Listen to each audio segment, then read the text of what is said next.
신바람 사연 아파트, 오늘의 사연 시작하겠습니다. 오랜 연애 끝에 결혼한 지 5년 차였던 34살 여자입니다. 맞벌이 부부였어요. 너무 지치고 힘들어서 이렇게 사연 한번 보내보았습니다. 남편과 연애하던 시기에 남편의 아버님이 돌아가셨어요.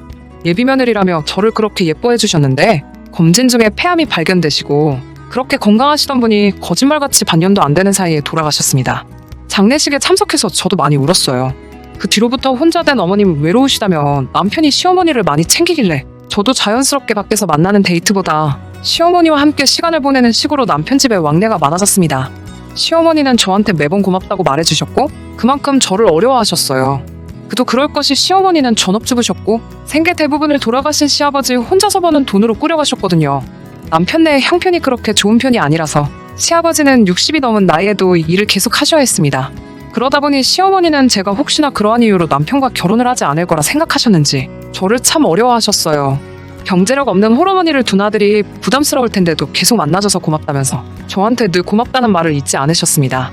어머니 걱정하는 남편 모습에도 내키지는 않았지만 신혼집도 일부러 시어머니 댁 근처로 구했습니다. 그런데 막상 결혼 후 신혼여행을 다녀오니 시어머니는 틈만 나면 불쑥 찾아오셔서 냉장고 열어보고 살림 간섭하시고 이거 해먹여라 저거 해줘라 사소한 것에도 참견을 하기 시작하셨어요. 저도 회사를 다니고 있는 맞벌이 부부인데 남자는 집안일 하는 거 아니시라며 집안일 시키지 말라 하시면서요. 아들 장가 보낸 게 어머니 된 입장으로 많이 걱정되시겠지 하고 처음에는 그냥 넘겼어요. 집도 가까우시겠다. 그냥 혼자 계시니 적적한 마음에 신혼집에 들락날락 하시는 거라고 생각했지요. 하루가 멀다 하고 신혼집에 방문하는 시어머니가 불편하긴 했어요. 그래서 차라리 시어머니가 오기 전에 우리가 먼저 가는 편이 낫겠다는 생각에 연락도 더 자주 드리고 주말이면 주말마다 데이트를 하는 대신에 시댁으로 향했습니다. 양가에 용돈 보내드리는 것도 혼자 계신 시어머니 경제력도 없으시니 친정에 보내는 것보다 조금 더 보내자고 제가 먼저 제안도 했어요. 그런데 호의가 계속되면 권리인 줄 안다고 제가 시어머니께 잘하고 어렵게 생각하는 만큼 서서히 남편도 똑같이 변하기 시작하더군요. 시어머니 등에 없고 기세등등에서는 원래 집안일은 여자가 하는 거라며 자기는 남자라서 잘 모른다고 도와줄 생각도 없어 보였습니다. 하다하다 이제는 혼자 계신 어머니 걱정된다며 합가를 하면 어떻겠냐는 말까지 하더라고요. 주말에 시어머니 모시고 식사를 하러 가도 남편 옆자리에는 제가 아니라 시어머니가 차를 타고 갈 때도 조수석은 제 자리가 아니고 시어머니의 자리였습니다.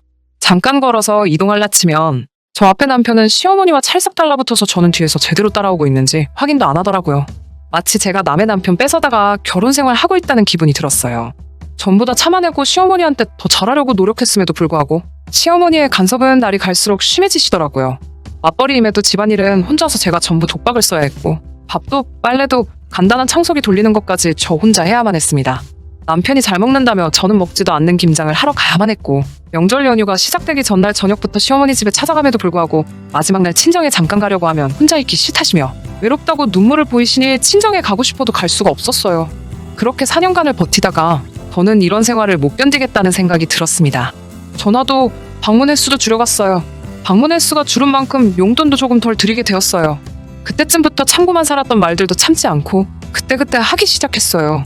살림은 제가 알아서 할 수 있다고 걱정하지 말고 지켜봐 달라 말씀드리고 친정 가는 거 싫다고 가짜 눈물 보이실 때에도 저도 친정 부모님 챙겨드려야 한다며 용돈 얼마로 달래드리고 겨울에 또 김장하려고 한다는 계획을 말하시자 남편 집에서 저녁 식사 한 끼 먹어서 작년에 담근 김치도 아직 남아있다고 필요하면 그냥 김치는 사 먹겠다고 말씀드렸습니다. 남편의 아까 하자는 제안에도 다른 건 다 해줘도 그것만큼은 절대 못한다고 못을 박았습니다. 제가 강하게 나오기 시작하니 남편은 저보고 정없고 못됐다고 어머니 살아계시면 얼마나 더 살아계신다고 그렇게 모질게 대하냐고 툴툴대더군요. 시어머니 그때 당시 겨우 환갑 지나셨고 워낙 정정하신 데다가 기운도 좋으셨는데 남편 눈에는 참 약하게 보였나 봐요. 그때쯤 저희 친정아버지도 암 진단을 받으셨어요. 다행히 전립선암이라서 완치율이 높은 편이고 조기에 발견돼서 제때 치료를 받으실 수 있으셨어요. 병원에 입원해 계셨는데 친정아버지께서 입원해 계신 큰 병원이 저희 신혼집에서 가까운 편이라서 가끔씩 친정엄마가 병원에 갈 수 없는 날에는 제가 퇴근길에 들려 아버지 병수발을 들어드리고는 했습니다. 그날도 혼자서 병원 다녀왔다가 씁쓸한 마음으로 집으로 돌아왔는데 현관문 앞에서부터 집에서 고기 구워 먹는 냄새가 나더라고요. 문 열고 들어가 보니 커다란 캐리어 2개가 신발장 앞에 세워져 있고 거실에서 시어머니와 남편은 소고기를 사다가 구워 먹고 있네요. 그때 이미 한번 화가 났지만 꾹 참고 시어머니께 어쩐 일이시냐고 여쭤봤어요. 너무 외로워서 아들집에 며칠 있으려고 전화했는데 우리 효자 아들이 냉큼 모시러 왔다며 자랑하듯 말하시더라고요. 그러면서 저보고는 이 늦은 시간까지 어딜 쏘다니다 오냐고 원래 몇 일만 보내다가 가려고 했는데 이참에 한두어 달 머무르면서 저한테 살림하는 법이랑 며느리 도리를 좀 가르쳐줘야겠다고 하십니다. 친정아버지 이번에 계신 동안 피곤하다는 이유로 평일이건 주말이건 집구석에 처박혀서 병문안 한 번 따라간 적 없는 남편도 옆에서 맞장구를 치면서 맞아 자기는 일단 우리 엄마한테 반찬하는 법 좀 배워야겠어 하면서 킬킬대고 있더군요. 그 순간 정말 그 자리에 있는 밥상이건 불판이건 뒤집어 엎어버릴 것 같아 꾹꾹 참아내며 대꾸도 없이 방으로 들어갔습니다. 문 닫아놓고 속에 넘쳐나는 화를 죽이고 있는데 남편은 대번에 방으로 따라 들어오더니 너 지금 이게 뭐하는 싸가지냐면서 예의가 없어도 너무 없는 것 아니냐고 화를 내더군요. 말도 없이 어딜 나갔다 왔냐고 집에 늦게 기어 들어왔으면 걱정하고 있던 사람들한테 사과부터 하는 게 예의 아니겠냐고 트집을 잡으며 성질을 부렸어요. 정말 그 순간만큼은 억눌렀던 화가 터져 나오면서 참을 수가 없더라고요. 신나게 고기 구워서 처먹고 있었으면서 걱정을 했다는 말이 참 어이가 없었습니다. 우리 아버지 병문안 다녀오는 날인 거 몰랐냐고 따라오는 건 바라지도 않지만 어떻게 장인어른 병문안 가는 날도 그렇게 쏙 까먹고 있을 수 있냐고 한마디 했어요. 그러자 친정아버지가 아파봤자 얼마나 아프냐고 대꾸를 하네요. 자기 아버지 폐암으로 손도 못 쓰고 돌아가신 건 기억을 못하는 건지 아무리 치료율이 높은 암이라도 그렇지 무슨 감기 환자 대하듯이 말하는데 어이가 없어서 저도 그때부터 말투가 날카로워지기 시작했습니다. 방 안에서 언성이 높아지니 시어머니가 따라 들어와서는 저보고 뭘 잘했다고 큰 소리를 내고 있냐고 거드시더군요. 친정아버지 이번 한 건 친정에서 챙겨야지. 출가 외인인 제가 뭐하러 신경을 쓰냐며 남편 밥때가 되었으면 냉큼 들어와서 밥을 차려야 하는 것 아니냐고 말씀을 하시더군요. 이미 저 빼놓고 둘이서 소고기 구워 먹고 있었으면서 엄마 아니었으면 쫄딱 굶을 뻔했다면서 한마디 보태며 제 신경을 계속 긁었어요. 엄마 밥이 그렇게 좋으면 평생 엄마가 해주는 밥 먹고 살라고 말하고 그 자리에서 고래고래 소리를 지르고 있으니 지들이 너무했나 싶었는지 갑자기 조용해지더니 저를 두고 다시 밖으로 나갔습니다.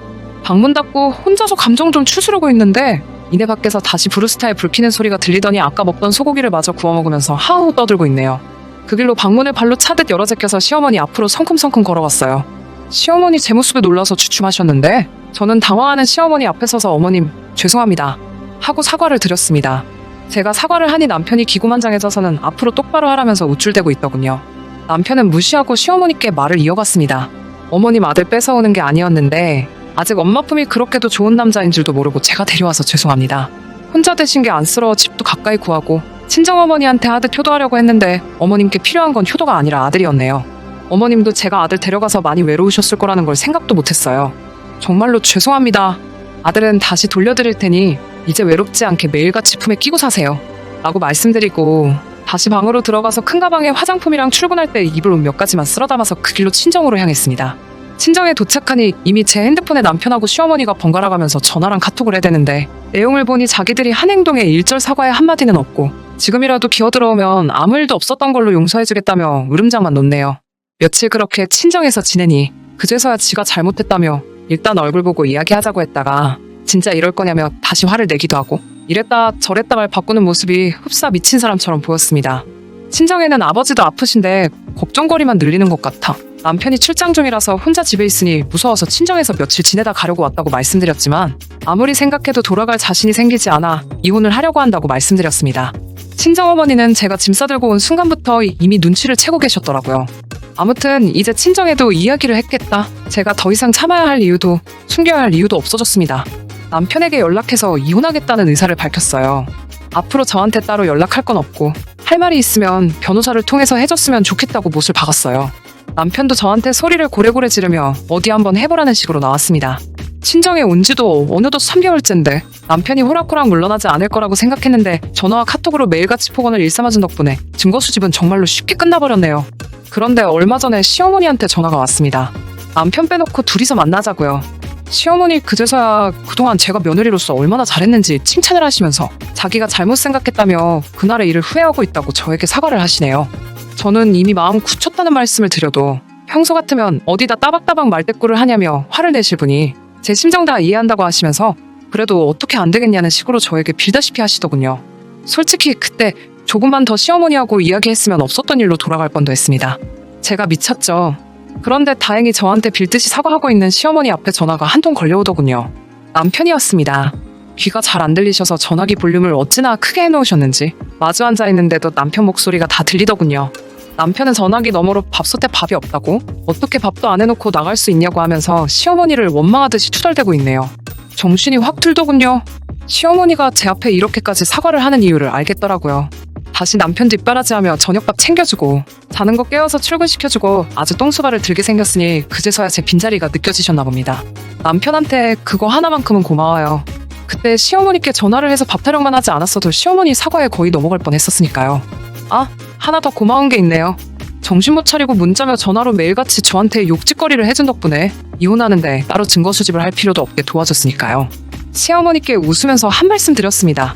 그렇게 원하시던 대로 이제 아들하고 둘이 지내시니 시끌벅적 아주 살만 나시겠다고요. 이제 명절날 친정 가려고 하는 며느리도 없고 영원히 아들 곁에 두고 지내시게 되었는데 기분이 어떠시냐고요. 저는 다시 한번 이혼하기로 한자의 결심을 말씀드렸습니다. 남편도 제가 해주는 밥보다 그 좋아하는 엄마 밥 먹을 수 있으니 제가 사라지는 게 모두가 행복한 거라고 말씀드렸어요. 시어머니는 포기하지 않고 끝까지 저보고 다시 한 번만 잘 생각해보라며 눈물까지 보이시더군요. 울먹거리고 있는 시어머니를 카페에 내버려둔 채로 저는 이제 볼 일 없으실 거라고 말씀드리고 제 가방 챙겨서 제 집으로 돌아왔습니다. 투병 중인 아버지 병세도 많이 좋아지셨고 곧 퇴원하실 거예요. 통원 치료를 받기는 하겠지만 이젠 도와줄 수 있는 제가 곁에 있으니 이제 저는 다시 우리 가족들하고 행복하게 살아가려고 합니다. 끝까지 들어주셔서 감사합니다. 오늘의 사연은 여기까지입니다. 구독과 좋아요, 알람 설정 부탁드리고 더 좋은 사연으로 다시 찾아뵙겠습니다. 감사합니다.